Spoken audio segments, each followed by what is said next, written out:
actually worked. Once it gets to the point that no one under about the age of 30 speaks a language fluently, to get it to the point where people are living in it again is extremely difficult. And that's because, for the most part, small languages tend to be much harder than we think of a language as being. Even linguists don't talk about this very much, but it's a definite tendency, and it's tragic because it makes it especially hard to revive exactly the languages that tend to be the ones that are dying. Finnish is not dying. Korean is not dying. Languages you've never heard of are the ones that are dying, and they tend to be ridiculously, marvelously difficult because they haven't been learned by adults much, and I'll show you shortly why that kind of thing matters. But if a language has been being passed on just to children for millennia, and no adult with his ossified language learning capacities has come in and messed it up by learning about as well as most of us probably speak French or Spanish, then you get a deliriously difficult language. So here's something that's typical. I'm not dragging this out as something that is unusual. This is the sort of thing that a linguist finds with a small language, as opposed to what we think of as normal languages like English and Spanish. This is Navajo. So you're trying to learn how the verbs work. And so you learn the verb for to move. Now you can see there's a present and a past and a future, repetitive, subjunctive. Now as you can imagine, I'm vastly simplifying even there, but let's pretend that you only have these 5. So you learn those forms. We don't even need to try to pronounce them, but you can see what they are. And so you figure, well, okay, that's the pattern, so let's learn another verb. So you learn cut. Now just look at how that goes, and you see that it patterns completely differently. So with move, you've got a couple of them that are the same, the third one and the fifth one. With cut, you see the third one and the fourth one are the same. And really, if you look at move and cut, you're finding it very difficult to imagine exactly how you know what to do. So you figure, okay, there are 2 kinds. It's going to be like in Spanish with the AR, ER, and IR verbs. So there must be the move kind and the cut kind. So let's do play. Well, play is completely different. And so you think, well, maybe that one's irregular. And so then you do fill. And you're waiting for the pattern. And you keep going, and you keep going. And after you've learned about 40 verbs, you realize there's no pattern at all. Every verb is irregular. There are no patterns. Now, of course, there's some rules of fist, really. I mean, there's certain patterns that you kind of glean, but they don't really help. Every verb just does its own thing. Now, that means that essentially, there are people who've tried. Navajo's not learnable. If you don't get that from the cradle, you are never going to speak it beyond the level of roughly a chimpanzee. And that's what small languages are like. And so when you're reading about people trying to revive these languages, that is the task. And so what it means is that for better or for worse, language in the future is going to consist of many fewer languages. Now, I wish that I could tell you that the reason that that's bad is because every language gives its speakers a different window on the world. But frankly, that isn't true. And my last book, called The Language Hoax, happens to be all about why that isn't true. I know it's an attractive notion. Cultures are different, certainly. But people do not see the world through the grammar and the vocabulary of their languages. And so I can't tell you that that's why it's bad that all these languages are dying. But it's a problem nevertheless. For example, to be bi or multilingual, which is a norm worldwide, despite our kind of vanilla, monolingual Americanness. It's really quite a norm to speak at least 2 and maybe several more languages. That being the case, we do know now, as Jared Diamond mentioned, that being bi or multilingual is a cognitive benefit. So to the extent that ever more people are learning only one language, probably one of those big 20, we have a general cognitive decline in humanity. Also, even if a language does not give you a different window on the world, to an extent, to be a distinct culture is to have a language of your own. It's the fact of having the language, not how it organizes its verbs and how many words it has for blue, but the fact that it is not the language of the people down the hill or the people over there. To have your own language is a lot of what it is to be a separate culture. Without a diversity of languages, you have less of a diversity of people. The sad fact, though, is that I don't see how this language death can be arrested in any real way. One thing that linguists do, we are not grammar police, we at least try to document these languages so that at least it'll be known what they were like, especially because languages that are not European are really, really interesting. Jared Diamond doesn't talk much about what those languages of New Guinea are like, but I'm sure he knows what I mean, in that they are every one of the languages spoken on that island is utterly fascinating in various ways. No, I didn't talk about that. So that's going to be one thing that's going to happen. Second thing, English, for better or for worse, is increasingly going to be the universal language. Other languages will survive, hundreds, but more and more people will be speaking English or forms of English. And it's sobering when you think that English really began as some language with some traits spoken on some windy island by some desperately uninteresting people a very long time ago. There's nothing special about English as languages go. In many ways, it's actually kind of dull. But because of the history of that thing called England, no offense to anybody here who is British, English is taking over the world. And so, 1 in 3 humans, by some estimates, will soon speak English. I highly suspect that that's low. I'm giving you a conservative estimate about the internet's websites, but that's bad enough. And as we all know, English is the language of the world. You can't escape it no matter where you go. You keep hearing it. For reasons I won't get into, I happen to have spent about 10 minutes in Papua, and one of the first things I experienced was a little Papuan boy in the corner in the airport singing a song by Usher. I don't even know if he spoke English, and I thought that I was on Mars, and there that was. So English is going to take over the world. It's not because of something about English. It's not because English is mighty or anything like that. It's not that English is flinty and simple, and so it's easy to wrap your mind around, like that book Globish said. All of that is utter and complete nonsense. It's a duller reason, which is just that English called it. English got there first. There's something that political scientists call path dependence, which is really that there are times when something arbitrary happens to create a situation. As time goes by, it would be too costly in various ways to reverse that situation, and so that arbitrary thing settles in, and that's the way it's going to be. English happened to settle in at a time when widespread literacy and then, of course, today's media and technology could imprint it. And so the QWERTY keyboard, with this crowd, I probably don't need to spend time telling the story of the QWERTY keyboard. It is obviously arbitrary, and yet we are all using it all day on these devices in our pockets. It will never change, as inconvenient as it is, because we have better things to do than learn how to use a more efficient keyboard. English is the same way.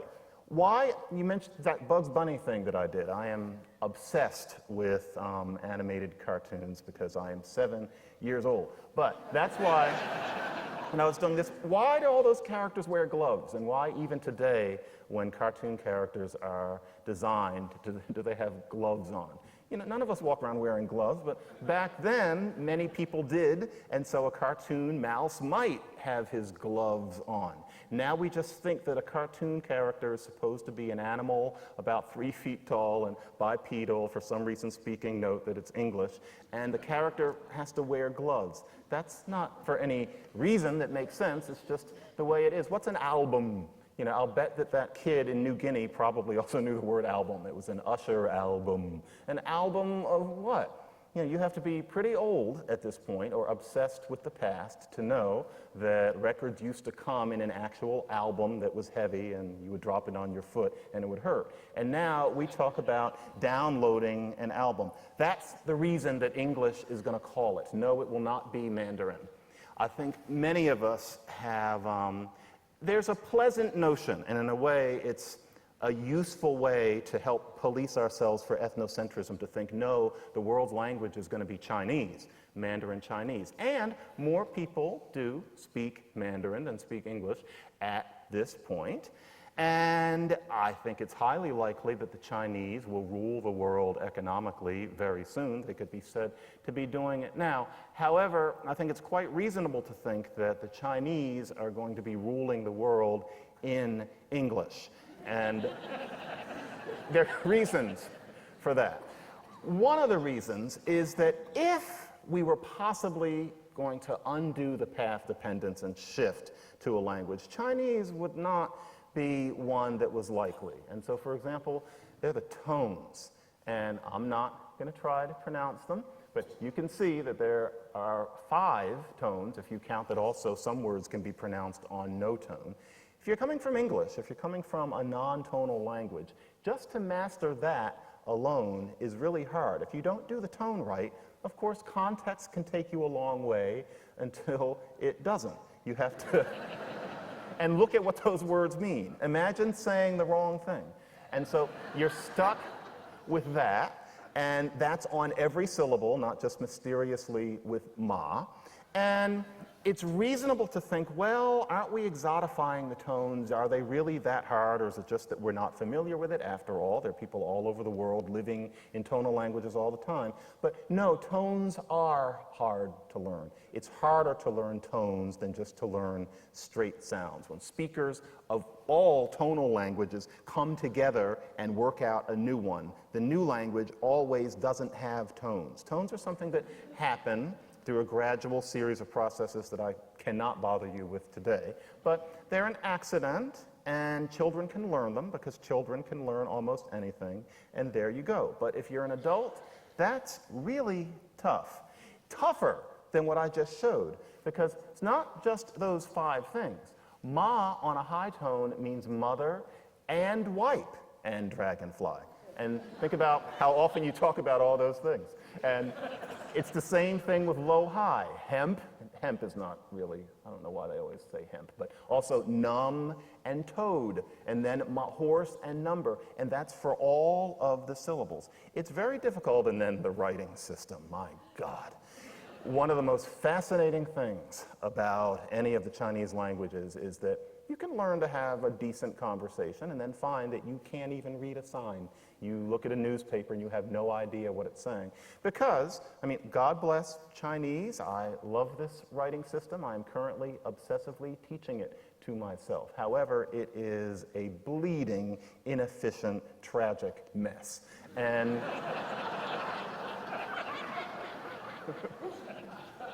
what that means is that this could not serve as a universal language because learning to read Chinese as a real person is essentially something that requires a childhood.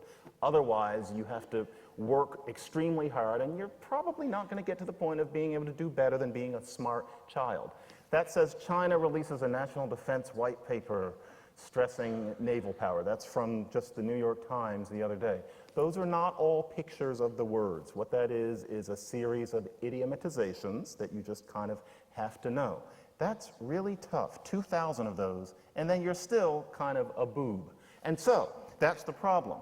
Get rid of the Chinese writing system, and you still have this, which is that, okay, let's say you use the Roman alphabet and you have some way of indicating the tone. Is it mother, wipe, or dragonfly? You just have to know. So, it's not going to be Chinese. That's the second thing. So, many fewer languages. English is basically eating almost everything else up, and I don't see how that's going to change. Third thing is that languages are going to a considerable degree, get easier. That's been happening for a while, and it's happening more now, and it's going to keep happening. And what I mean by that is, imagine if there are 100,000 languages spoken by small groups, the likes of which we've heard a lot about today. That's what languages are like. All of them are fearsomely complicated because nobody ever comes and knocks them down by learning them wrong.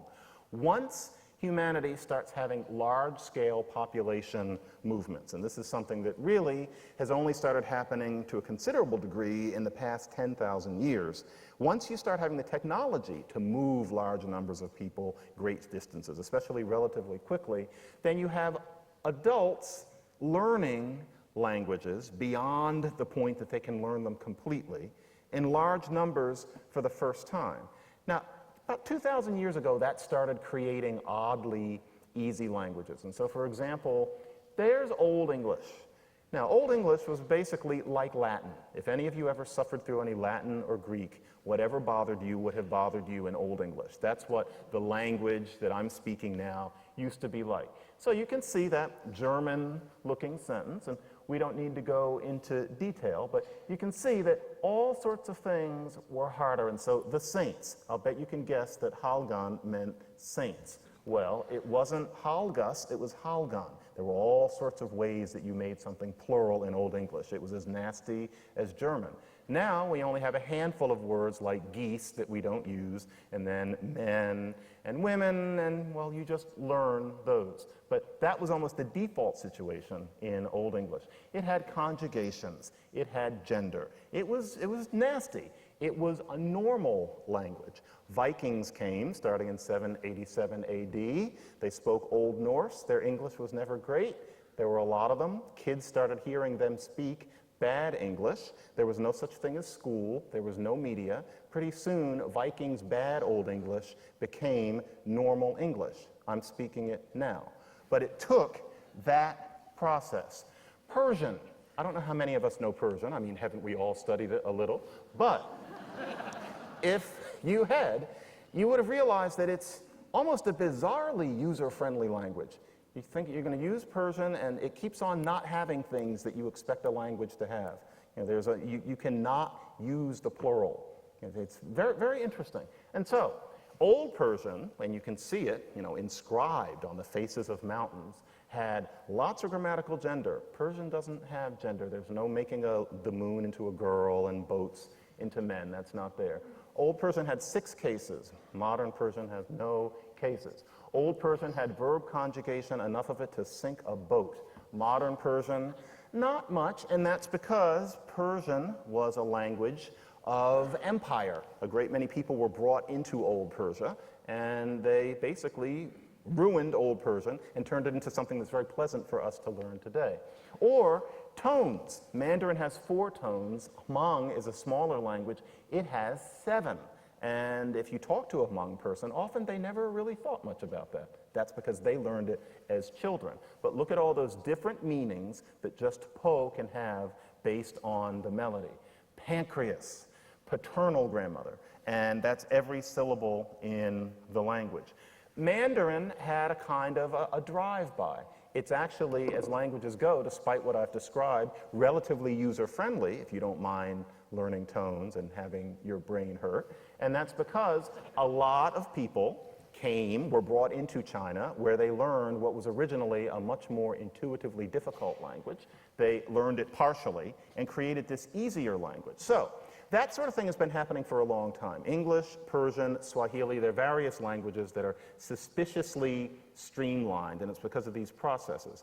It accelerated after about 1400 amidst the slave trade. Take various, usually African people speaking completely different languages, put them on a plantation, and it's time to learn English or French or Dutch or whatever the language of the plantation was.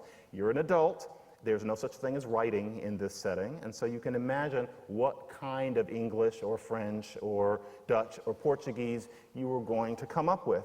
And so you come up with a pidgin level of this language, but nobody can live in that, and so you build it into a brand new language. But when language starts again, it doesn't have the bells and whistles that ordinary languages such as Navajo have. There hasn't been time for all of that to accrete yet. And so the result is what linguists call a Creole language. These are the world's newest languages. This is one spoken in the rainforest of Suriname by descendants of slaves who escaped the plantations on the coast and settled in the rainforest, and their descendants live there today. So I knew that you saw me is this sentence here in bold, where there's no difference between I and me. You can see on either ends of the sentence. There is no such thing as an irregular verb, no such thing as know but then knew, see, and then saw. It's very much a language. It has its subtleties. It is something that you would never sound native in if you had to learn it after 14, but it is much more approachable than an older language. Haitian Creole. Haitian is similar in relation to French. And so just to take one thing, French, they don't have the resources. Ils n'ont pas de ressources. If you've ever had to learn French, that de is extremely frustrating because it has no meaning. You just have to know when to put that in. Now, if you look at the Haitian, none of that, and anything that ever bothered you about French is not in Haitian. There's none of the gender, get rid of all that. There's no subjunctive, no such thing as an irregular verb. Now, I should say, given that this is going to be on the interwebs, that within the subfield of Creole studies, and yes, there is such a field, there is a lot of controversy over whether or not Creole languages can be said to be less complex than other languages. Quite frankly, that debate is informed more by sociopolitics than empiricism, and I think that anyone who was relatively familiar with, say, French and Haitian Creole told that they had 6 months to learn as much of the language as they could, and that after 6 months they were going to be given a test where they had to speak the language they chose for 1 minute, and they were going to lose a fingernail for every mistake that they made. In that situation, anybody who chose French would be a candidate for an asylum. And I think that's because Creole languages are different.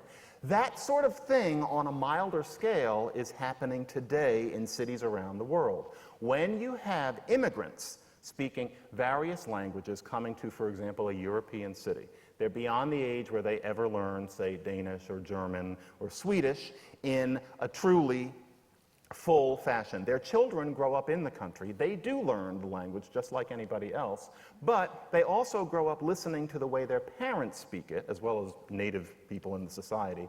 And that way that their parents speak it ends up being part of a mix that these kids develop as a kind of lingo among themselves. And so these are new languages. They don't even have an official name yet, roughly multiethnic lingua francas, but it's becoming a regular feature of the children of immigrants' speech around the world, whereas an in-group marker, they speak in a way that salutes, in a way, how their parents speak. And so, German, tomorrow I'm going to the cinema. Morgen gehe ich, well, you have to know that particular order, ins Kino. Kiezdeutsch is spoken by the kids in Germany, increasingly, and you can see that the word order is more like we wish it would be. And it's not that they couldn't do the Morgen gehe ich ins Kino, they can do that fine, but the way they talk among themselves is in the Kiezdeutsch way.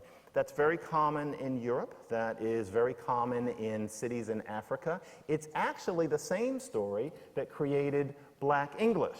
And so, what I'm supposed to do without the inversion, without the am I, she, my, no verb to be, best friend.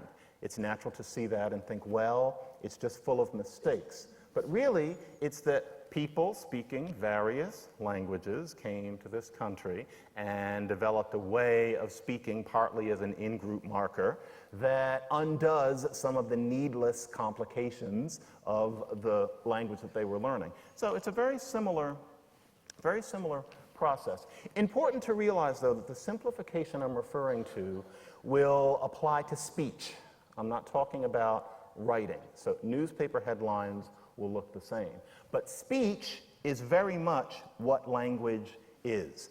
There are only about 100 languages that are written in any real way, beyond biblical literature and a few other things. There are only about 100 really written languages. And so, for example, oi, Yiddish is dying, people say, because you can't read it as much lately. But 150,000 people are speaking it right now in the United States. It's not dying, it's just not written. Language is speech. Writing only came along very late in the game of language. Now, final point. Language is going to be, in the public sphere, much less formal than it once was. Talk about the peak of oil. There was a peak of formal writing.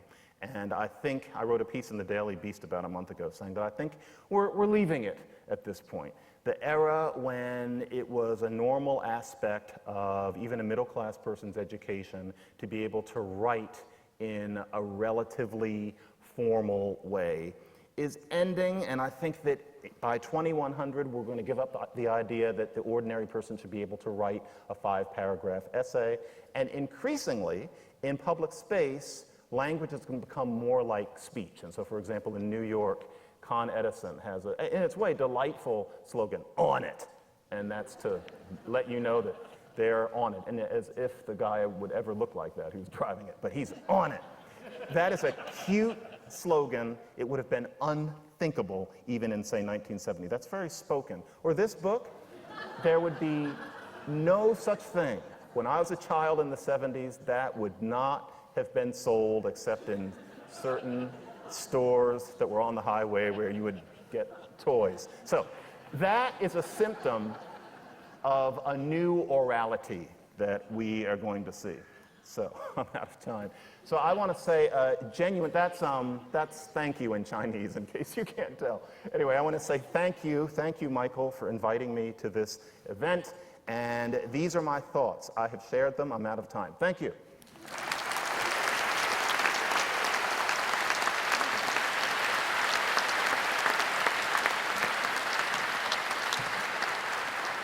All right, we're going to move to the panel discussion. So if I can have my speakers come up and take a seat at any of the chairs there, including John and Ian and Jared and Carol. So we'll do about 15, 20 minutes of the panel discussing amongst themselves some of these subjects, and I'll get us started, and then you can line up at the microphones, and we'll take your questions. I know our audiences are always quite good, so I guess I better run it from back here. Yes. That's right, I don't have a lapel mic to walk around, right? So I should just stay here. Yeah, that's fine. Yep.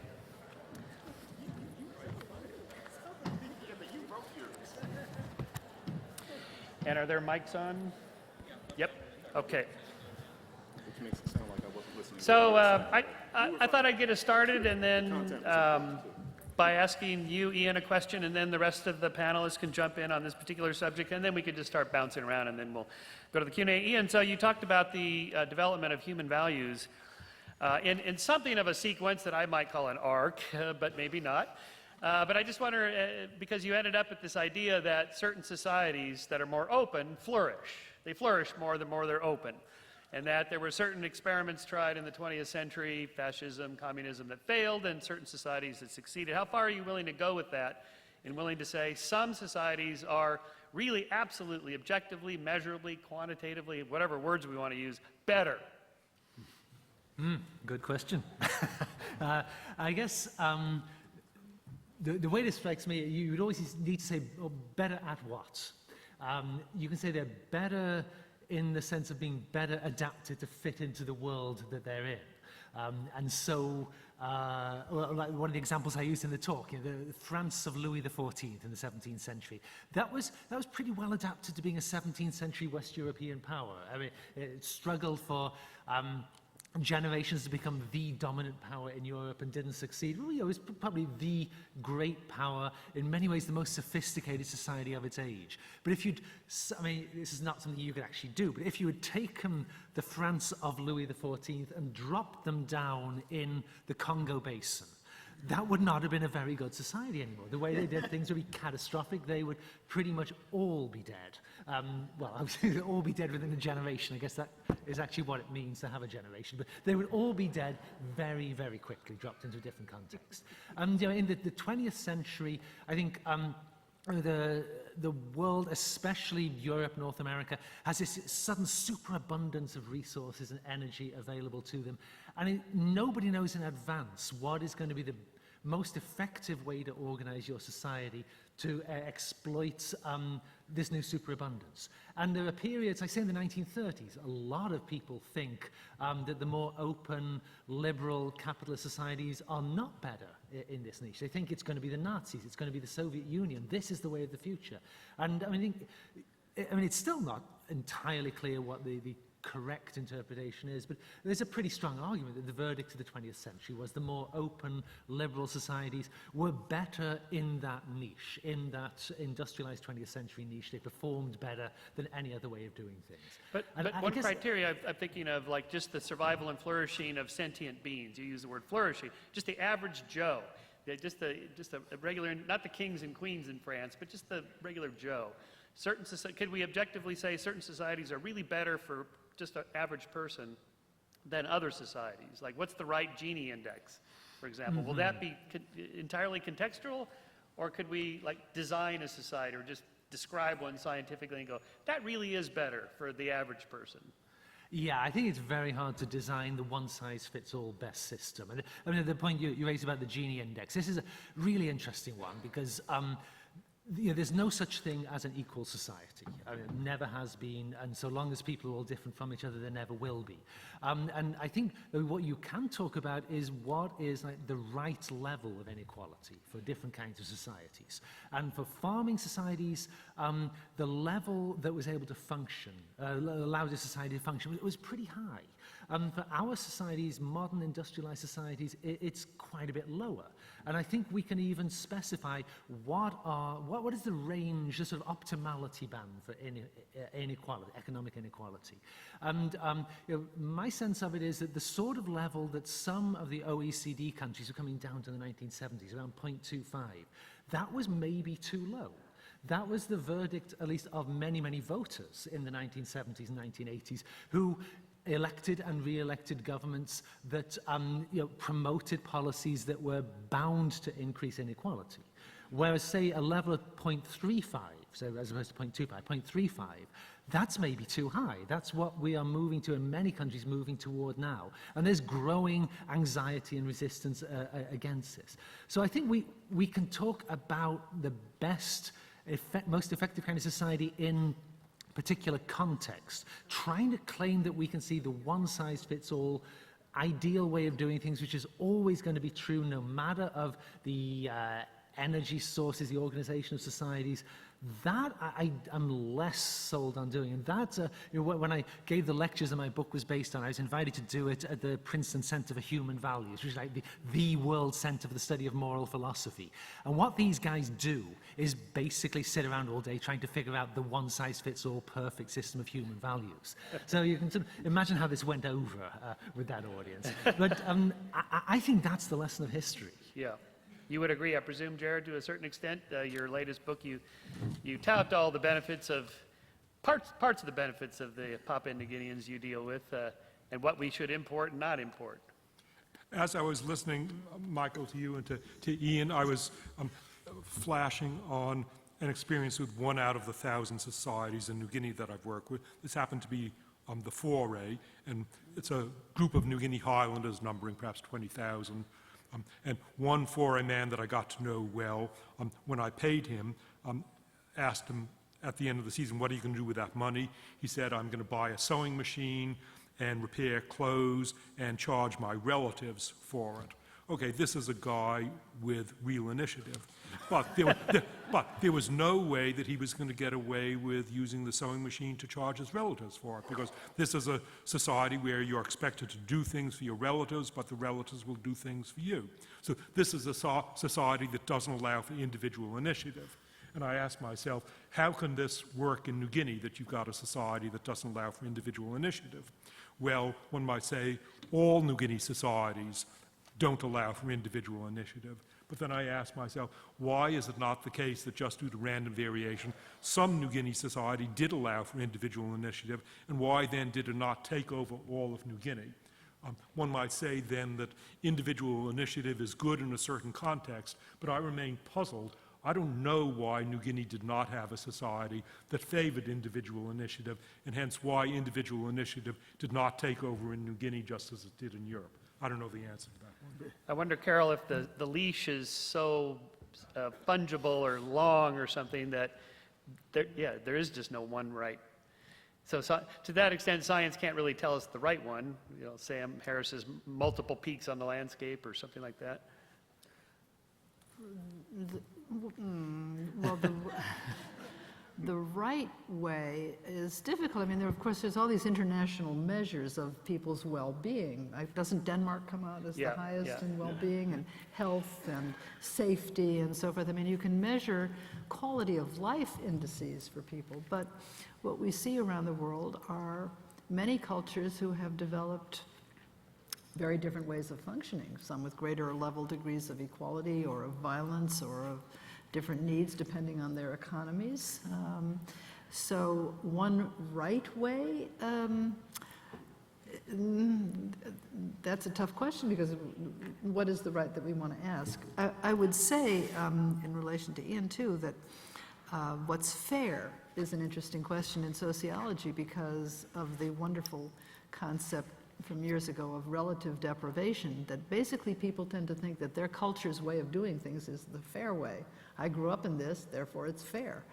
And people, you know, don't object to the caste system in India, a horrific set of degrading treatment of people at the lowest ends of the caste, because that's considered the way things are, either as determined by the king or by God or by how things have been forever.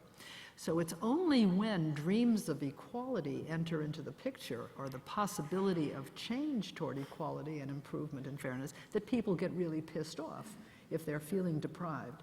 So it's never absolute deprivation that predicts revolution and change, but relative deprivation. I'm entitled to more than I'm getting that predicts revolution. It's why it's typically middle-class kids who foment revolution, not the poorest in a culture. It's the ones who've made some progress, who see the possibility of improvement, who get angriest. That was Frederick Douglass's great line, you know, beat and cuff your slave, and he'll be your slave forever, but let dreams of freedom intrude, and he will rebel.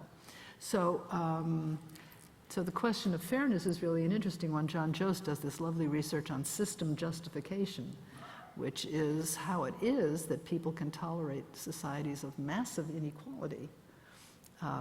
And of course, the people born at the top, the people who have the most feel they were born to it, are entitled to it, and it's just God's way. Well, I think one of my motives for asking this line of questions is because, as we know, religionists, theists, and so forth argue, well, we know what's right and wrong. We get it from our holy book, or we pray, or our particular religion's the right one, and so on. And most of us here probably reject that as a viable means of determining right and wrong and so forth. But what's our answer? You know, the theist response is, well, then you just think everything is relative. There are no real right and wrong. There are no better systems. But we don't believe that either. So where do we determine these human values? Any of the other? Go ahead, Carol. You were going to jump in, or John? Oh, is that for me? Anybody? I actually am increasingly inclined to think, within the comfort of my upper middle class existence, which I would never give up, that really the hunter-gatherer group honestly seems to me, if I'm taking a very broad view, to be, quote unquote, the best in terms of people's sense of where they belong and what the purpose of life is. Now, obviously, women do not do well in those societies. Obviously, without writing, there's a certain mental sophistication, I will openly say, is not possible. But I wonder, and somebody can correct me if I'm wrong, is there a such thing as, for example, Jared Afore, who is a clinically depressed, alienated person who is likely to go off on a hill and just be by himself because he just can't cope? It seems to me that that sort of thing happens more in societies where you have hierarchy, specialization, and then this difference between those on the top and those on the bottom, and a concomitant sense that you might want to do something different on your own and realize yourself and be something special. Within a small group, that doesn't happen, and as I get older, I look on those groups with a certain amount, not that I would join one, but a certain amount of envy, because it seems that this is very Rousseauan, but that's where, leaving that is where all the problems begin. The planet would be a better planet if that's where humanity had stayed also. That's my general orientation on these things these days. Denmark, no, not really. It would be the foray. That's just my guess. Yeah, but you couldn't do that with 7.4 billion people, unfortunately. There's a big problem. So, Too many people. yeah.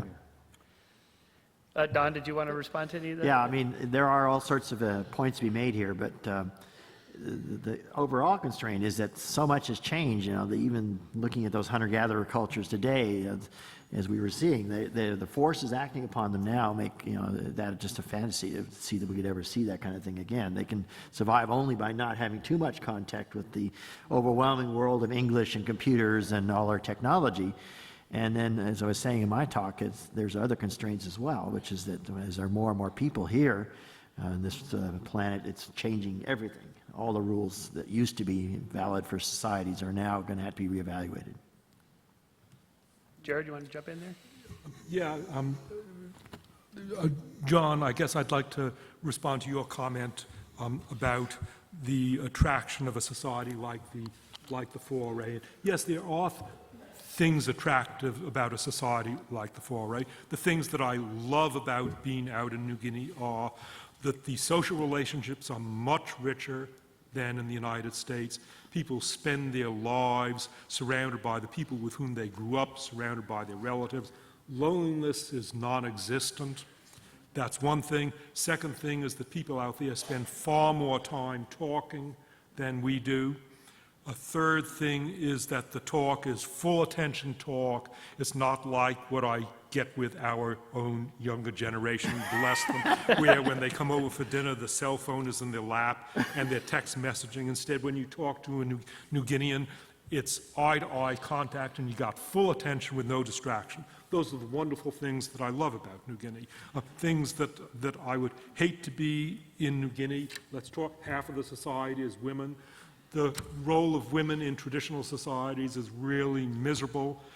When I taught a course at UCLA, there was a preparation for my book, The World Until Yesterday. Initially, there was going to be a chapter on the role of women.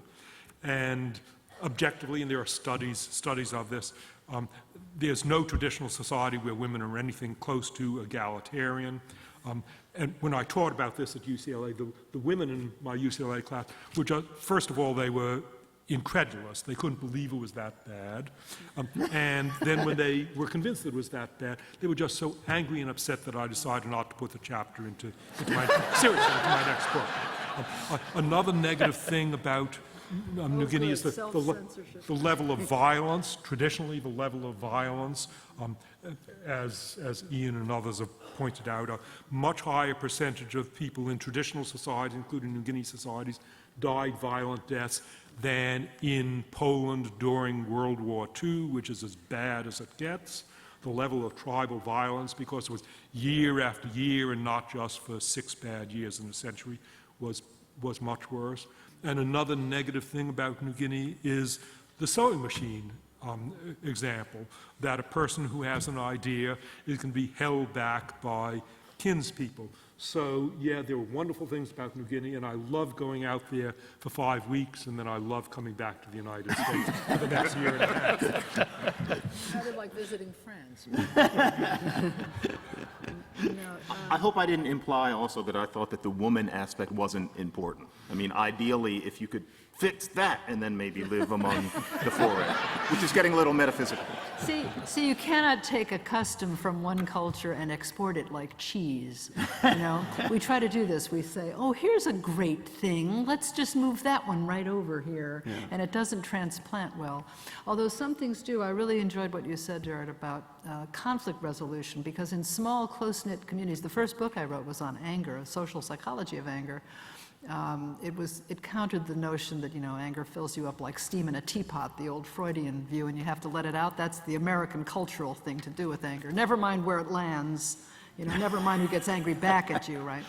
But what was so interesting was to look at cultural differences in the management of anger and conflict. And indeed, it's exactly right. When you have to deal with the person the next day, you think this might apply to your spouse as well, of course. You want to be really careful how you express anger, or if you do at all. And so there are many, small cultures often have forms of intervening in angry disputes that resolve them so that you can get along with each other the next day. That would be something worth importing. And let me just give one other example here, just to press that point. Like with Ayaan Hirsi Ali on the circuit now, talking about, you know, the treatment of women in Somalia and female genital mutilation and so forth. Surely we would not go so far as to say, well, you know, that's correct in their culture, we accept that, perfectly okay to treat women like that, that's the way they do things, we do things differently here. Or are you willing to say that? Because if you're not, then you are willing to draw objective standards and go, that really is wrong. That really is wrong. Okay, female genital mutilation, I think that's really wrong, all right? But, and by the way, when you know what that procedure is, you know how really dangerous and loathsome it is. So then we want to say, okay, fine, do we want to rush off to Ethiopia and do something about female genital mutilation? Or do we want to do a little protest against the plastic surgeons in the United States who are doing labiaplasties on American women, cutting the labia of women who feel that their labia are too long or too unattractive or too ugly? Do we hear anybody rising in, I mean, there have been women activists, by the way, protesting this, but this is one of the fastest growing areas of plastic surgery in America, labiaplasties. And if you go online and see what they're doing, it is disgusting. It's really loathsome and very dangerous, and they do this without any concern about the sexual consequences for the women they're doing them on. This is all about the beauty of your labia. So I would make 2 points about this. But the one is So forced. I want to make 2 points about this. One is that we get to say, as moral people, I think that female genital mutilation is a terrible thing for any woman on the planet to have to endure. That's number one. I can make a moral choice. But number two, if I want to go and impose that moral choice on women in another culture, I have to be pretty damn careful about what I do, because a well-meaning outsider comes blundering into a culture wanting to set up rules or regulations and da-da-da, and makes everything worse. So for example, when laws were passed forbidding female genital circumcision in various countries, if that custom is embedded in a woman's safety and survival in that society, this is why I say this is driven by economic rules and cultural rules. It doesn't, that's where you have to look. If a woman is not circumcised in these cultures, she doesn't marry. And if she doesn't marry, she's ostracized. She loses her means of support in that village and in that community. So an outsider comes barreling in saying, this is a terrible thing, let's pass a law against it, which is, fine. In Egypt, there's a law against it. But is that going to change the practice? No, not until women have economic self-sufficiency, or until the kinship rules of male control over females and whom they marry change. So for example, I have an Ethiopian friend, a woman from a little village in Ethiopia, who virtually single-handedly organized the women in her community to ban female genital mutilation in her community. And it's really an amazing story, but it had to come from her culture and the organization she organized in her culture. Now girls come to weddings with big signs saying, "We are uncut." It's really been a tremendous change, but what's had to happen was the men had to come along and agree that they would marry an uncut woman. But so what you're saying is that female empowerment and autonomy and economic power is a higher moral value than the second level down, where you have to do I don't this. see it as a level. I see that you can't separate these things. That if we want to improve, if we want to change a tradition or a practice that we find immoral or dangerous or unhealthful or wrong, we can't separate that from the circumstances in which people live. The thorny aspect of it, though, is that I actually tell my students to avoid too much romanticization of small cultures because of the woman issue. I say any one of those cultures that you're calling real is one where if you are a woman, you wouldn't want to live in it for even half a day. And I think that Westerners actually should be quite confident, despite all of our evils, in telling smaller cultures, no, women cannot be treated in this way, except, but, there's a but, there's an extent to which women being treated that way is a keystone of what those cultures are. And so the tough part is that when you go in and say, no, women should not have 14 children, et cetera, and the clitoridectomy, et cetera, you might also really be undercutting what it is to be that culture. Okay. And that opens up a whole other kettle of worms? Fish. Yeah. Jared, you want to? Yeah, Jared? The number of children a woman has is in turn related to how secure a poor family feels of being taken care of by their society. So as women are educated, as they become self-sufficient, as they live in larger societies where there is some kind of safety net and social security, the birth rate plummets. So if you're a poor person it's going to be your kids who will take care of you, plus half of them will die by the age of 12, you're going to have a lot of them. Jared? I'd like to give an example to address the idea that we should let those societies do what they choose, that those New Guinea societies, we Westerners should not force our ways on them, but leave the choice up to them. And the point is that they do not have free choice, and they welcome a choice forced upon them. This has to do with violence in New Guinea. In Highland New Guinea, throughout New Guinea, there was endemic violence, and the violence could not end because there was not a central state authority to restrain the hotheads. So violence was chronic. And when Australian Dutch patrol officers came in, the first two things that they did was to end tribal war by tearing down the palisades and confiscating the shields, and by ending cannibalism. Well, one can ask, is it that New Guineans really loved violence and they resented the Australians coming in and stopping the war? Not at all. On my first trip to New Guinea, I was in an area where tribal war had ended 5 years previously. There were 20,000 of a certain local tribe, and there was one Australian patrol officer and 4 policemen. It would have been so easy for those 20,000 tribes people with their bows and arrows, if they had wanted to resume war and just overpower the patrol officer and the 4 police. They didn't, demonstrating that they themselves were happy for war to have ended. And New Guineans expressed it this way. It was wonderful, they said, for the Australians to come in and end war. And what I enjoy about it, one New Guinean said, is that in the morning when I wake up, I can step out of my hut and go urinate in the bush and not be afraid that I'm going to be ambushed. New Guineans themselves really appreciated the end of war, but the point was that they were incapable of ending it themselves in the absence of a state government. It took state government to be imposed by force, and once it was imposed by force and war ended, then New Guineans adopted it enthusiastically, and they could have resumed war. They had the strength to do it, but they didn't. So that is a long-winded way of saying that it's not enough to let people choose to do what they want. They may be trapped into doing something that they don't want, and it may take outside force to save them from their own trap. Well, and go ahead and line up here as we get to the last point, which is where we began with Don, with how bad things are. And you showed that slide of the rhino with a full-time rifleman protecting him. Are there certain things for which we need the equivalent of what Jared just said, a uber state, a super state to come in and say, you know, global warming or species extinction, we have to just put a stop to this by the use of force? Well, I mean, there are large international organizations like the UN which have been saying these things for a very long time. Yeah, but they don't have any power, right? They don't have a lot of power to enforce it. And the sad part of it is it's going to take individual nations seeing their future clearly to get along and to start to make these things happen, which, you know, most of the westernized world has already happened. They're already way ahead of us on acceptance of the issues of global warming and it's trying to change their economies.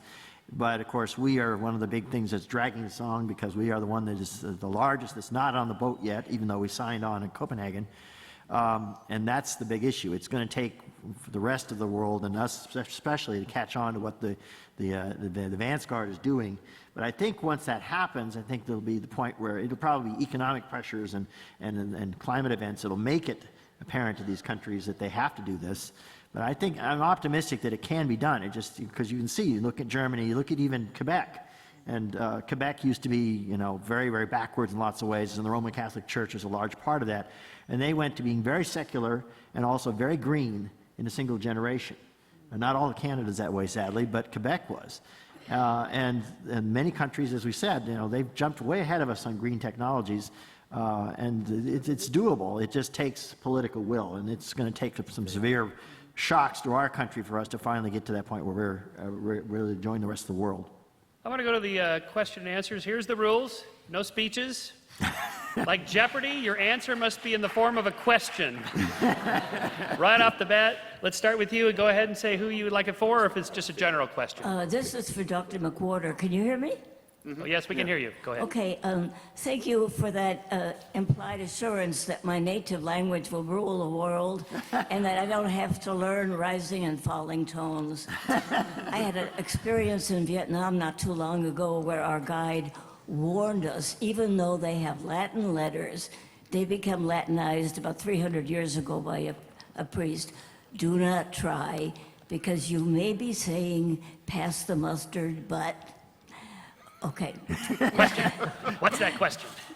My question has to do, it refers to your slide that showed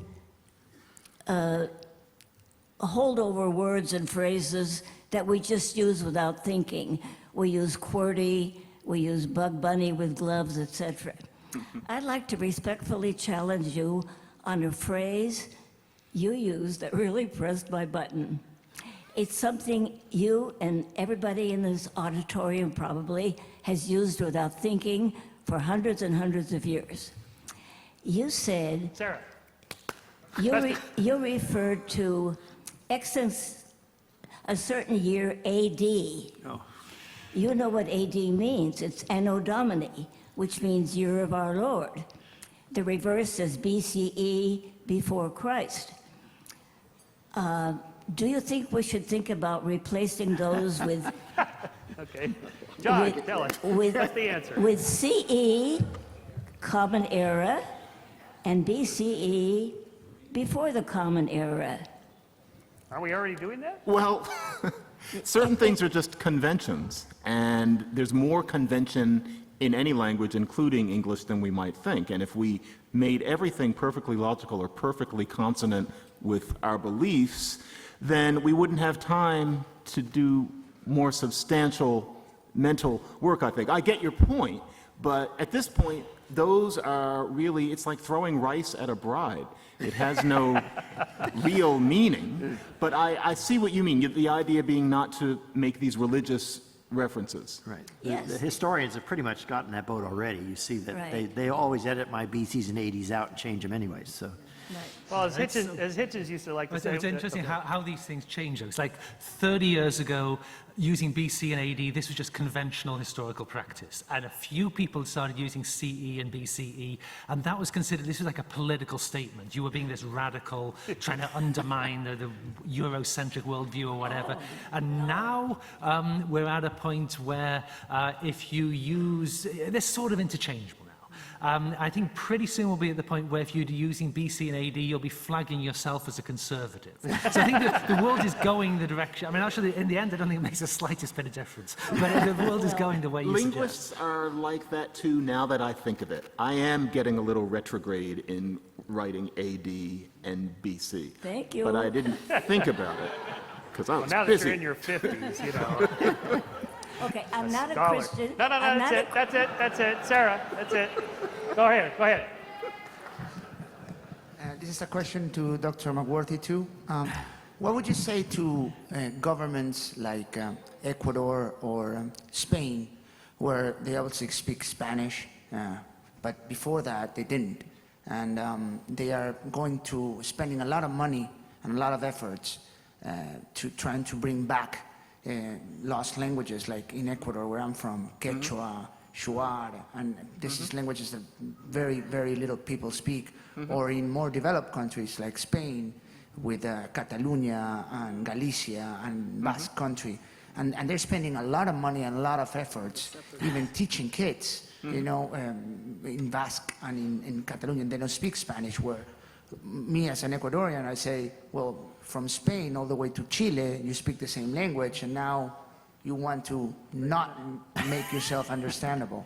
So what would you say to those countries, those governments? Well, I think those are actually great efforts, but I think that they're more realistic where the language is savable. And so if there is a long written tradition, then you have much more of a chance of a language surviving. Catalan is going to be fine.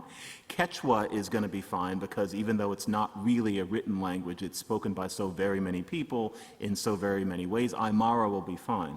If you're talking about one of the smaller tribal languages there, and especially as you get into the rainforest, the tragedy is that I can't see, it relates to some of the discussion we've been having here, I can't see how those languages can survive if the people don't continue living in the same isolation that they were. To the extent that they come out of the forest and start learning Spanish, those languages are really tough to save. Although I detected a hint that you were saying that the languages shouldn't be saved? Should the government be spending money to save these languages? I say which they is should be different spending from- money on climate change or other more important issues, but they spend a lot of money on having PhDs in Quechua, on PhDs in Shuar, and or PhDs in linguistics in Castilian or in Galician or in all these little languages that.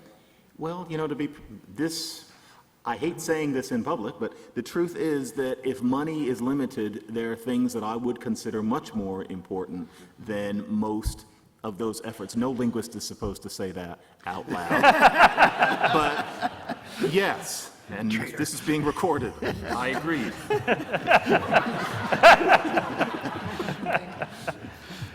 Esther Dyson, hi. Yeah, so this goes back to Ian's, the hunter-gatherers, the farmers, the fossil fuels.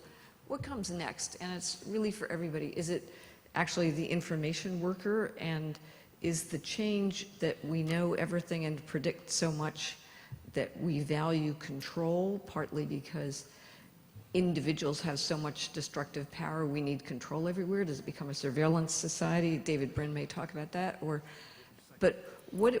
is it everything moves so quickly so the Gini coefficient doesn't matter because we can move up and down? Or is it a winner-takes-all world? What is it? Yeah, obviously one person's guess is almost as good as another's here. But my guess is that, well, like we were hearing earlier this morning, we can perhaps think of the oil age as the fossil fuel age as this blip. It's not something that's sustainable long term. One way or another, it's coming to an end, and there's all kinds of really bad scenarios we might think of. A less bad scenario is that we replace fossil fuel dependency with newer, more abundant, non-polluting sources of energy, of which are many possibilities out there in solar energy, all kinds of things. If we do see a shift of that, well, actually, if we don't see a shift of that kind, I think we face disaster and everything is going to be very different. If we do see a shift toward a new energy source like that, we face transformation and everything is going to be very different. I would say either way, my guess is the next 100 years will see more change in the human condition than the last 100,000 years. Wow. And I don't think that's a hyperbole. No, I think that's right. I agree. Invest in Tesla. Go ahead. After decades of stagnation, the research and development of space exploration has just dramatically accelerated in the last decade. The discovery of water and huge supplies of H3 on the moon and probably other planets means that there's a lot more manufacturing potential, the potential for living on the moon and exploring other areas of space, and for using the resources of the moon on the moon to manufacture, for example, space-based solar power. China, for example, predicts that by What? Question? Yeah. China expects that by 2030 they will be generating all of their power, including enough power to do dramatic increases in desal for their population. How do you see that?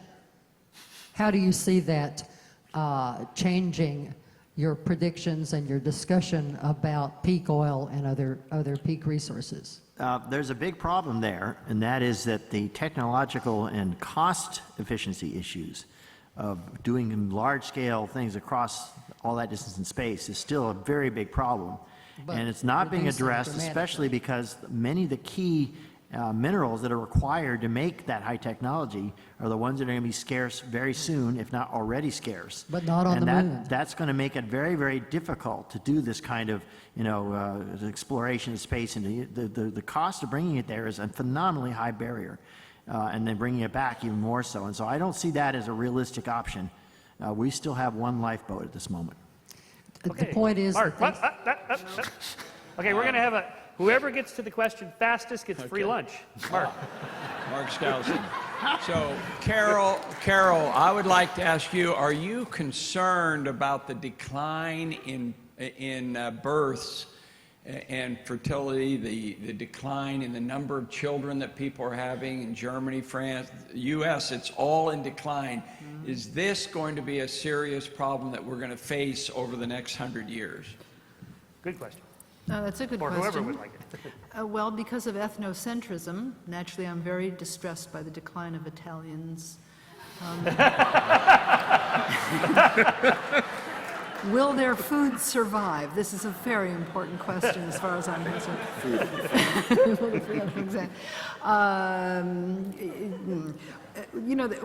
The question is really very interesting because, of course, the great worldwide concern is with the aging population. Will there be enough young people to support the elderly and to support the running of society? And so many societies are looking for ways to increase the number of children and young people in their cultures. The other alternative to this is that migration of people from countries that are suffering and being oppressed will, enter these countries and change the population dynamics of countries that are underpopulated. Yeah, I think one thing behind that, though, maybe, Ian, is can we have this super rich society, not just rich financially, but diversity and products and just so rich culturally, with 1 billion people instead of 7 billion, or if we got it back down where it's sustainable without causing species extinction and all that, would there be a shift in human values? Well, I don't see any way to get the population down from 7 billion to 1 billion without us basically bringing on the end of the world. I mean, this is the absolute transformation of everything that's going on in a really, really bad way, I would suspect. Even over like 2 centuries? Or? It's sort of a 80-90% population decline over 2 centuries. That is catastrophic. That is ranking up there with the greatest disasters in the history of the world. But this would be the greatest disaster in the history of the world if we managed to wipe out 80% of our population. Well, not wipe out, but just... Is the prediction that we will get to 10 billion and that will sort of level out at that point? Is that the idea? Is 10 billion sustainable? No, I don't think so. Don says no. No, I don't think so. And especially as I was talking about, these roadblocks we're coming up on as resources become scarcer. I mean, a lot of people say, oh, don't worry about the population explosion because every time there's, industrialization and the women have their say over things, the population drops, and we see that decline in birth rates. But the explosive growth in all the underdeveloped nations is way overwhelming the small amount of drop in birth rate in the developed nations. At this moment, we're still shooting up in population at a rate that isn't slowing down at all.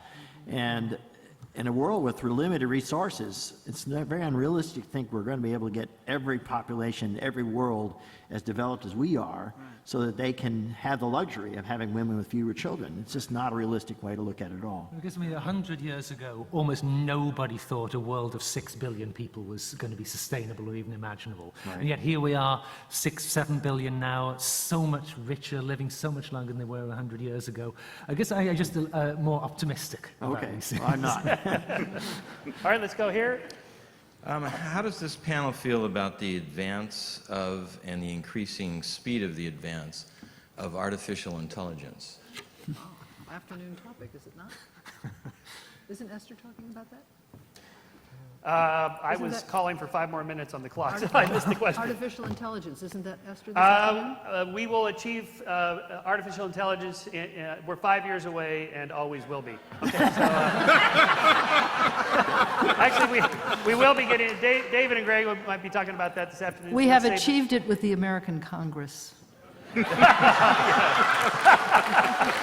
Very good. Oh man, you're good. Well, actually, I just say one quick thing on artificial intelligence. I mean, if we'd asked a Neanderthal A Neanderthal would have thought we were artificial intelligence. I think one way to think about this is that this is part of a larger evolutionary process. We are creating artificial intelligence. It may supplant us, but of course our evolutionary ancestors created us. They just were not quite so conscious about what they were doing. It's part of a larger story. I think we maybe should try not to be quite so scared about it. Okay, here.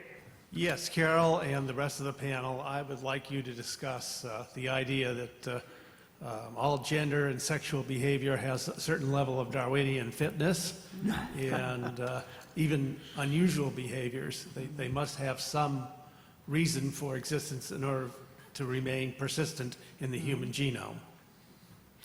Sexuality. Jared? No, and a clear example. Among the 1,000 peoples in Papua New Guinea, there were 2 adjacent ones, the Kowloon in Britain and an adjacent group, with a custom of widow suicide. That's to say, when a man dies, his widow calls upon her brothers to come strangle her. The custom died out in the early 1950s, and the women really expected it. There was a case of a woman whose son would not bring it upon himself to strangle her, and she then publicly shamed him by saying, "You're not strangling me because you want to have sex with me, that's disgusting." So the point was that this was a custom in 2 New Guinea groups. There was nothing about the environment that made widow suicide adaptive in this area, but not on the other watershed. This is a clear example of a life history practice and sexual practice that is pure cultural variation with no adaptive basis at all. Perfect. Yes? Thanks. It's kind of remarkable, I think, with this boomer-centric audience, that futurologists would not address the internet, the fact that it is globalized communications. It's created its own leet speak language. It's certainly, there's a question here. Well, let me condense it quickly and just say, when the solar flare knocks out the internet, how long do you think it will be before society reverts? John? Do you know? There we go. Why is that me? I don't know.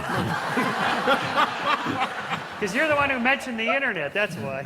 No, actually, it's a big concern. What happens if the internet's down? Go ahead. well, I think a lot of the I'm going to make this up. A lot of it is, I think the more interesting things are the technological aspects of it. But in terms of, do you mean reverting back to being small roving bands of people? The rest of my question was basically to say that it's had a democratizing effect on societies in general that people of our generation aren't as aware of. The kids speak the same language. There's an immediacy when there's an injustice.